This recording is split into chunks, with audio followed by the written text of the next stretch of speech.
বদ্দি বদ্দি তুমি কুল হও না, কুল হও, একটু কুল হও। আমি জানি তুমি খুব স্যাড না, হ্যাঁ নাইট হয়েছে, স্লিপ করবে, চলো। এই সমস্ত ঘুম টুম আমার অনেক দিন আগেই উড়ে গেছে কাবেরী, অনেক দিন আগে উড়ে গেছে। যখন এই ছেলে আমার তথাটাকে শেষ করে দিল, ওই ছেলে যে একটা খুনি সেটা আরো একবার প্রমাণ হয়ে গেল। তো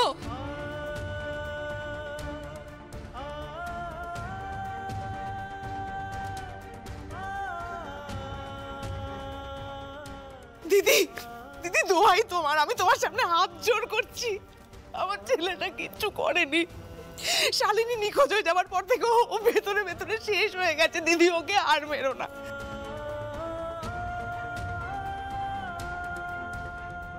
আমি হাত জোড় করছি, ওকে আর ওই পুরনো আতঙ্কের মধ্যে টেনে নিয়ে যেও না দিদি, দোহাই তোমার, দোহাই তোমার।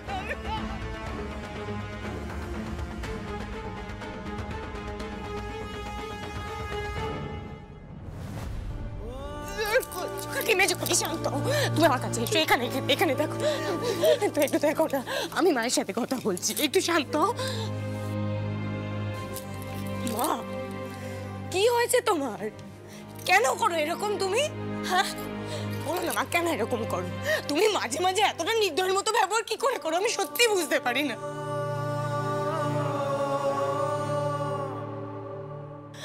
আমার লজ্জা করে মা, সত্যি বলছি, বড্ড লজ্জা করে। লজ্জা করে না লাবু? আমার ব্যবহারে তোমার লজ্জা করে?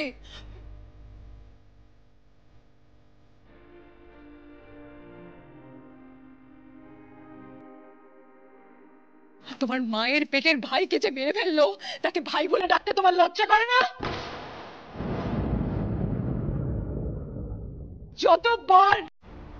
যতবার আমি এই ছেলেকে খুনি বলেছি, ততবার তোমরা বাপ বেটি মিলে আমার কথার প্রতিবাদ করেছো।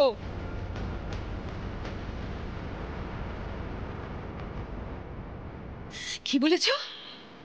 কি বলেছো তোমরা? যে তথার মৃত্যুটা একটা দুর্ঘটনা, হ্যাঁ না? আর শালিনীর ভেসে যাওয়াটা, এটাও একটা দুর্ঘটনা।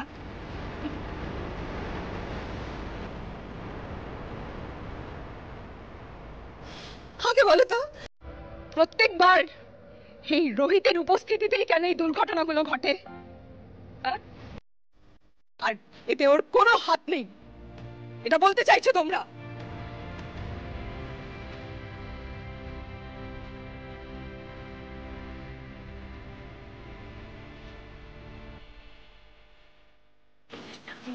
মা মা একটু চুপ করো, এবার অন্তত একটু চুপ করো, ভাই খুব অস্থির হয়ে আছে, চুপ করো, দয়া করে চুপ করো।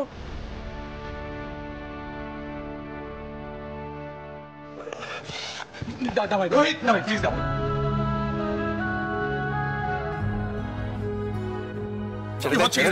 রোহিত কি হচ্ছে? রোহিত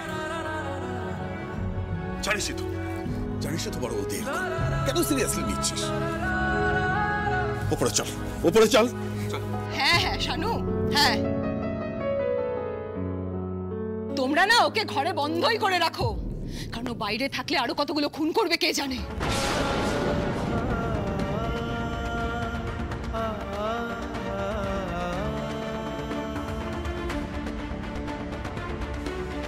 কত বড় মুখ করে শালিনীকে আমাদের বাড়িতে নিয়ে এলো, আমরা ওকে থাকতে দিলাম, ও কেন নিয়ে গেছিল শালিনীকে বাইরে? কি উদ্দেশ্য ছিল ওর? জিজ্ঞেস করো ওকে। জিজ্ঞাসা করবে কি উদ্দেশ্য ছিল বলো তো দিদি, কি উদ্দেশ্য ছিল? আমি নিজে শালিনীকে বারণ করেছিলাম বন্যা ত্রাণের জন্য যেতে, আমি বারণ। পারমিতা ছিল তো ওখানে, পারমিতা আমি বারণ করিনি, আমি বারণ করিনি। কাকে তুমি বারণ করেছিলে তো, শালিনী শোনেনি। আচ্ছা পারমিতা একটু স্টপ করো না, মেজদি ক্রাই করো না, মেজদি আমরা কেন এই টপিকটা নিয়ে টক করছি? আমি তো আচ্ছা বদ্দি চলো বদ্দি, নাইট হয়েছে, স্লিপ করতে হবে তো। হ্যাঁ লাবু মাকে ব্রিং কর না। হ্যাঁ আর রোহিত রোহিত কন্যা পতি তো রোহিত গো গো ইয়োর রুম। হ্যাঁ স্লিপ করতে হবে না, নাইট হয়েছে। ও বদ্দি বদ্দি, দাদা আউটসাইডে গেছেন, ব্যাক করে যদি এসব করেন তাহলে দাদা কি থিঙ্ক করবেন বদ্দি? হ্যাঁ একটু আন্ডারস্ট্যান্ড করো না। হ্যাঁ এই পারমিতা, লাবু, কাম কাম কাম। হ্যাঁ বদ্দি বদ্দি কাম কাম। হ্যাঁ স্লিপ করতে হবে, স্লিপ করতে হবে বদ্দি, কাম।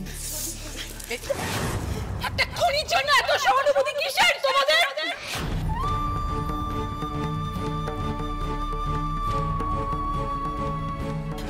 তো ফাঁসি হওয়া উচিত।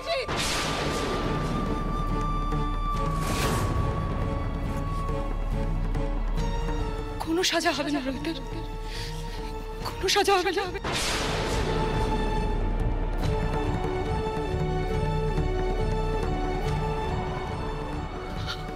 আমার কোল খালি করে দিল, শালিনীকেও শেষ হয়ে যেতে দিল। ও মানুষ একটা, ও মানুষ।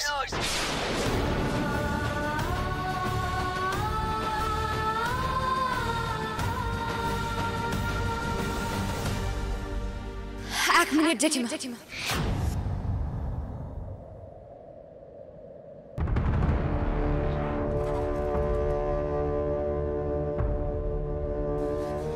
আজকে ফুলকি দাস ছোট মুখে সাহস করে দুটো কথা বলবেই বলবে।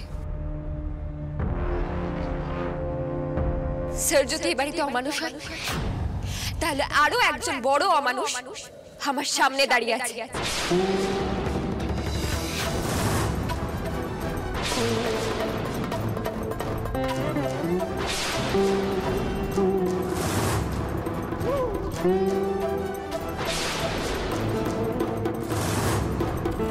ফুলকি, কি বলছোটা কি?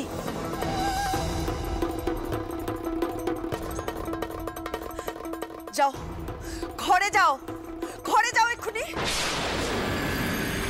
কি করে যাব দিদি? একজন মানুষ শালিনী ম্যাডামকে বাঁচাতে পারেনি বলে মরমে মরে যাচ্ছে। ডাক্তার জেঠুর কাছ থেকে তার ওষুধ আনতে হচ্ছে, সাংবাদিকরা এসে তাকে আরো শেষ করে দিয়ে গেল।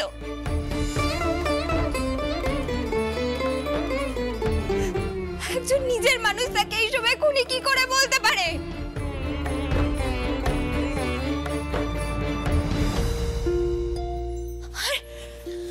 আর জেঠিমার মতন মানুষ যাকে কিনা সবাই সম্মান করে, সবাই শ্রদ্ধা করে, সে যদি এই সময় স্যারের যন্ত্রণাটা না বোঝে তাহলে কে বুঝবে দিদি?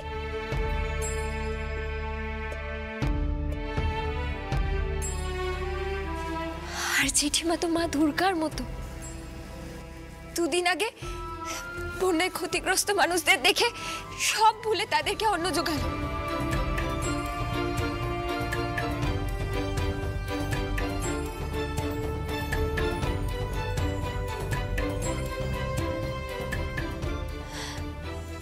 আর আজ স্যারের জন্য সব মায়া দয়া উবে গেল।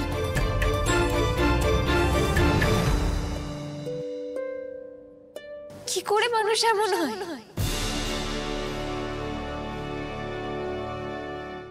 স্যার তো ছটফট করছে, এটা তো সবাই দেখছে। এই সময় যদি নিজের লোক আঘাত করে তাহলে বাইরের লোক তো ফালা করে দেবে।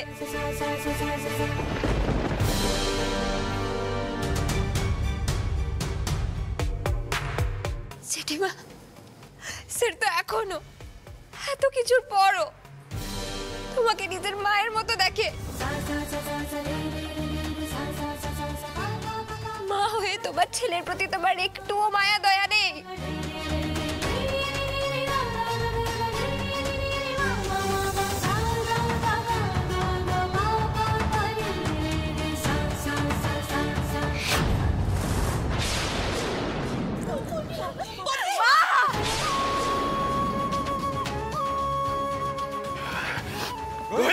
রোহিত, দাঁড়া, তাড়াতাড়ি চল।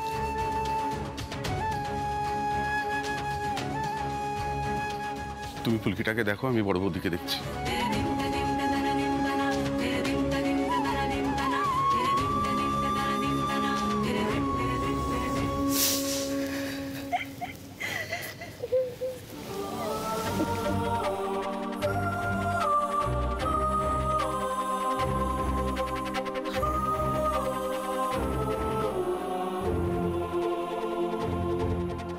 মা,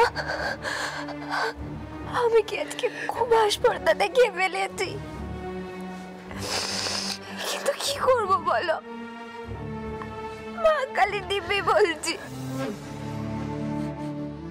আমি স্যারের কষ্ট সহ্য করতে পারছি না, পারছি না আমি।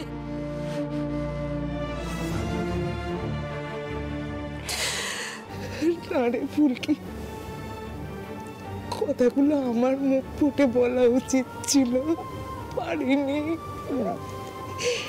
এতগুলো বছর ধরে খুনি খুনি, তোমার ছেলেটা খুনি, এই শব্দটা শুনতে শুনতে বুকের ভেতরে একটা কাটা দাগ হয়ে গেছে রে, পারি না।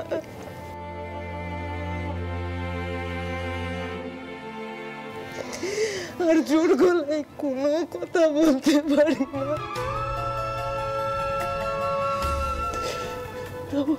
তো তুই এসেছিস বলে একটু জোর পাই রে মা। কম তো ঝড় বয়ে গেল না। যা মা, ঘরে যা, রাতে রোহিতটাকে একটু দেখে রাখিস, দরকার হলে আমায় ডাকিস, কেমন? ঘুমোতে যা, আর কাঁদিস না, কাঁদে না।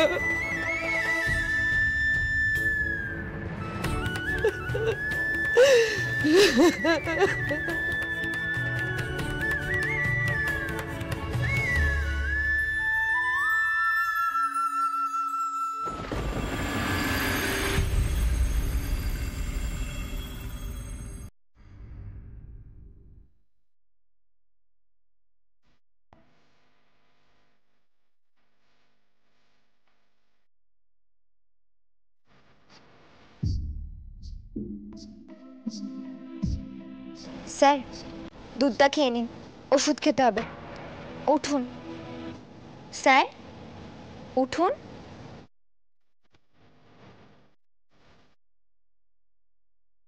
স্যার, উঠুন।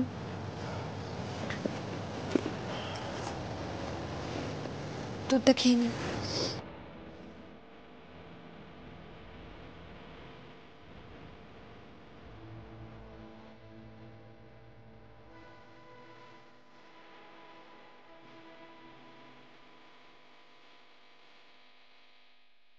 মা শুয়ে পড়েছে? হ্যাঁ স্যার।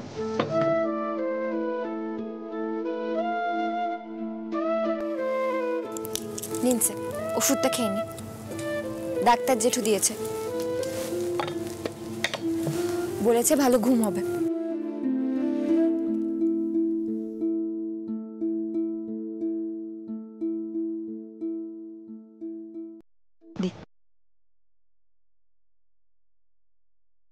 স্যার, এবার শুয়ে পড়ুন।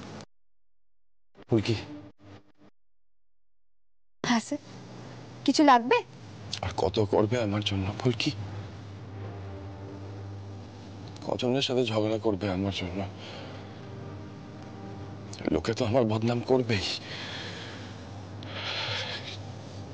জেঠিমণি ভুল কিছু বলেনি তো? তুমি বলো, দুটো দুর্ঘটনা আমার উপস্থিতিতে হয় কি করে?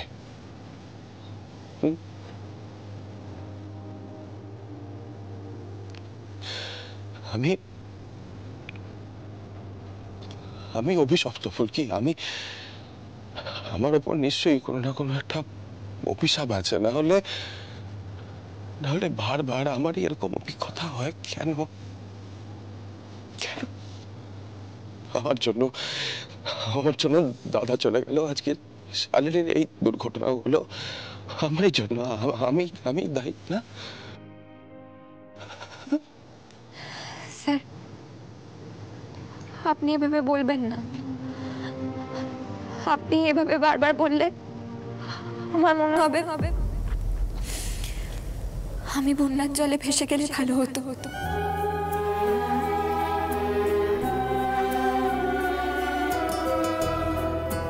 দুর্ঘটনার উপর কারোর হাত থাকে না স্যার। আপনি শুয়ে পড়ুন, আর কোনো কথা হবে না। অনেক কথা হয়েছে, শুয়ে পড়ুন। না হলে কিন্তু এবার ফুলকি দাস বকুনি দেবে। আর ফুলকি দাসের বকুনি কিন্তু রোহিত স্যারের ধমক নয়, সাংঘাতিক করা বকুনি। শুয়ে পড়ুন। কি হলো? শুয়ে পড়ুন।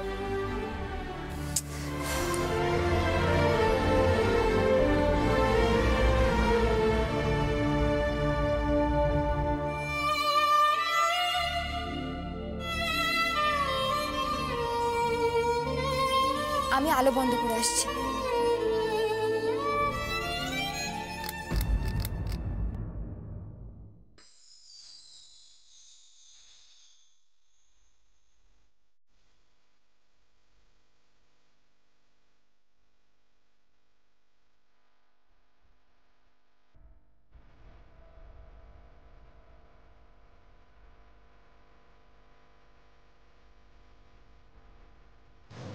কি হলো? চোখ বন্ধ করুন।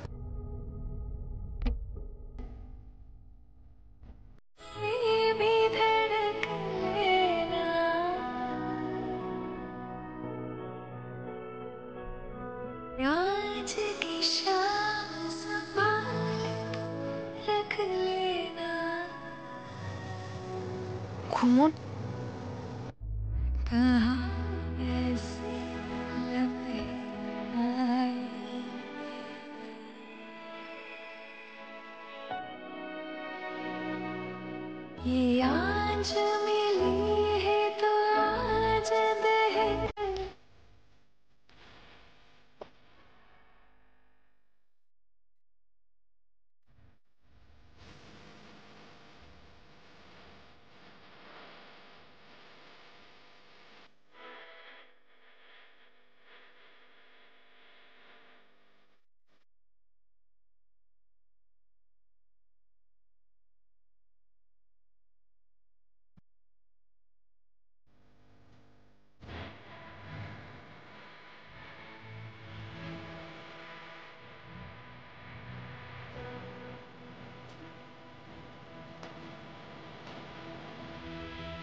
শালিনী মিত্রকে কি তাহলে আপনি ইচ্ছে করে নিখোঁজ হতে দিলেন? শালিনী মিত্রকে ইচ্ছে করে ভেসে যেতে দিয়েছেন কেন? আমার কোল খালি করে দিল, শালিনীকেও শেষ হয়ে যেতে দিল। ও মানুষ একটা, ও মানুষ।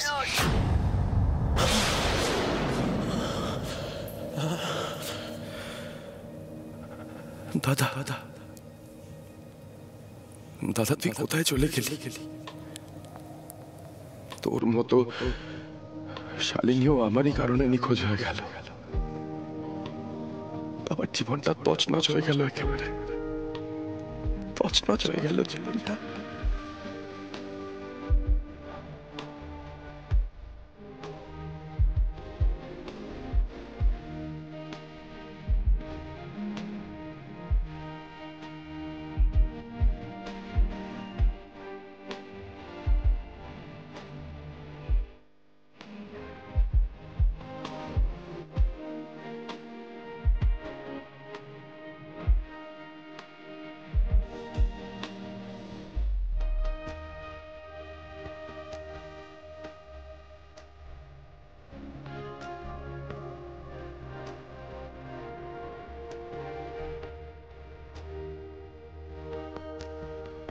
শালিনী মিত্রকে কি তাহলে ইচ্ছে করে নিখোঁজ হতে দিলেন?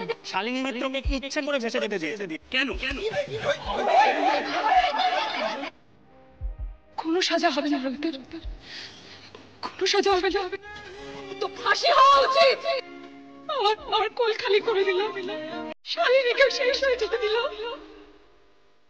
ও মানুষ একটা, ও মানুষ। খুব গরম লাগছে, ঠান্ডা হতে হবে, ঠান্ডা হতে হবে। পারছি না আমি, আর পারছি না, আর পারছি না। শালিনী মিত্রকে কি তাহলে ইচ্ছে করে নিখোঁজ হতে দিলেন? ইচ্ছে করে ভেসে যেতে দিয়েছে কেন?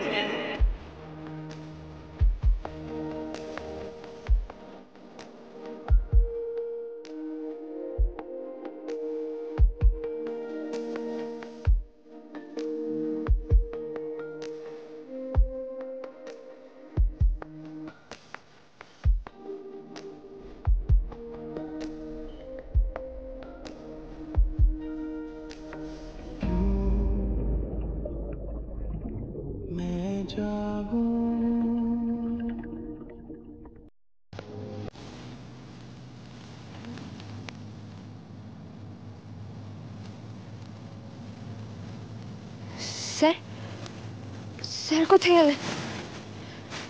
স্যার, স্যার, স্যার কি কল করে গেল? স্যার,